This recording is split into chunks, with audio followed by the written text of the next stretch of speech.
بسم الله الرحمن الرحيم، والصلاة والسلام على خير الخلق أجمعين. أما بعد، نحن في حلقة جديدة من حلقات واش عرفتي.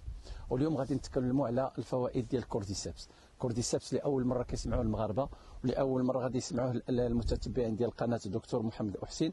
واليوم غادي نحاولوا نتكلموا على هذه المادة الغذائية اللي القيمة ديالها توازي القيمة ديال الذهب.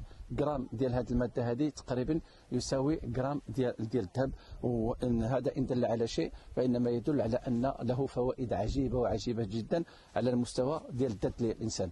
فلما كنتكلموا على فطر الكورديسيبس فهو فطر اللي كيلعب دور ديال انه كيزيد في القوه ديال الجسم والقدره ديالو على التحمل، خاصه انه هذا النوع من الفطريات لقاوهم في القمم العاليه ديال تيبت، ولقاو بان الناس ديال هذيك المناطق القوه ديالهم سبحان الله كبيره وكبير جدا. وخاصه حنا كنعرفوا لما كيكون هناك علو في القمم كيكون هناك نقص في الاكسجين، لكن تما لقاو بان الحمد لله عندهم واحد الكميه ديال الاكسجين عاليه اللي خلاتهم كينتجوا طاقه عاليه، وبالتالي خلاتهم كيتحملوا قدره على يعني القيام بالوظائف الطبيعيه اللي كيقوم بها الانسان بواحد الشكل كبير وكبير جدا، مع العلم ان القمم العاليه فانما هي قمم اللي ممكن تشكل يعني عائق في رفع ديال المستوى ديال القوه ديال الانسان في العمل ديالو.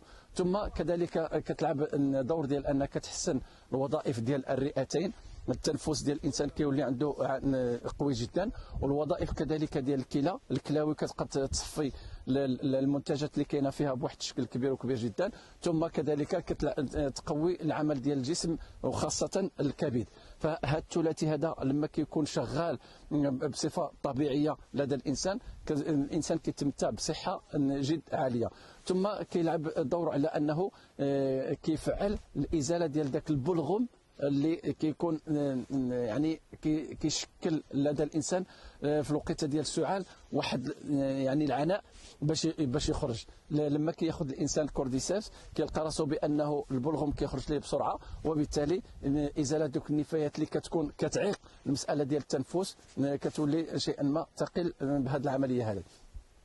كذلك لما كيكون الانسان كياخذ الكورديسيبس المكونات ديالو كتلعب دور ديال انها كتسرع الدوره الدمويه، وكل ما تسرعت الدوره الدمويه كما قلت كل ما العناصر المغذيه كتوصل الى الدماغ، والدماغ كيولي شغال بواحد الاريحيه، كتوصل العناصر الغذائيه الى القلب، والقلب كيولي خدام بواحد التلقائيه، كتوصل المغذيات الى غايه الرجلين، والرجلين كتقوم بالوظائف ديالها بتلقائيه. لماذا؟ لان الدوره الدمويه اصبحت سريعه، والدوره الدمويه اصبحت تفعل بطريقه تلقائيه، فوصول الاكسجين الى كل مكونات الجسم ووصول العناصر المغذيه الى كل مكونات الجسم غتخلي الجسم ديال الانسان كيقوم بالوظائف ديالو على احسن ما يرام. كذلك لما كتولي الدوره الدمويه شغاله فالوظائف ديال القلب كتولي كذلك تعاد الى طبيعها الى خاصيتها الطبيعيه.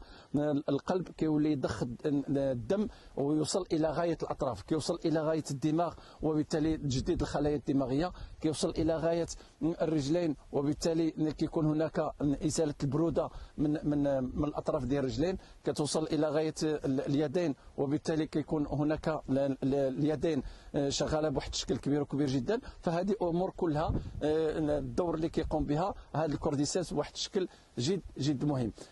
قلت بانه كذلك كيلعب دور على تقويه النشاط الجنسي لدى الانسان. في الوقت اللي كياخذ الانسان الكورديسيبس الدوره الدمويه كتكون قويه، ولما كتكون الدوره الدمويه قويه بمعنى ان لي كور كافيرنو ديال الجهاز التناسلي ديال الرجل كيوقف مزيان. وحنا كنعرفوا لي كور كافيرنو دايرين بحال الزودياك. لي زودياك كيعمروا بالريح، ولكن لي كور كافيرنو عند الرجل كيعمروا بالدم. فكل ما كان الضربات ديال القلب قويه كل ما الدم كيوصل الى غايه لي كور كافيرنو، وكتولي يعني القضيب ديال الرجل كيولي شاد المقام ديالو الطبيعي، وكتولي القوه الجنسيه كترجع بشكل تلقائي لدى الانسان. وكيلعب دور كذلك في انه كيحسن الوظائف ديال كل مكونات الجسم وخاصه العضلات، وبالتالي كل ما كان الانسان كيقوم بشي نشاط رياضي الا كيحتاج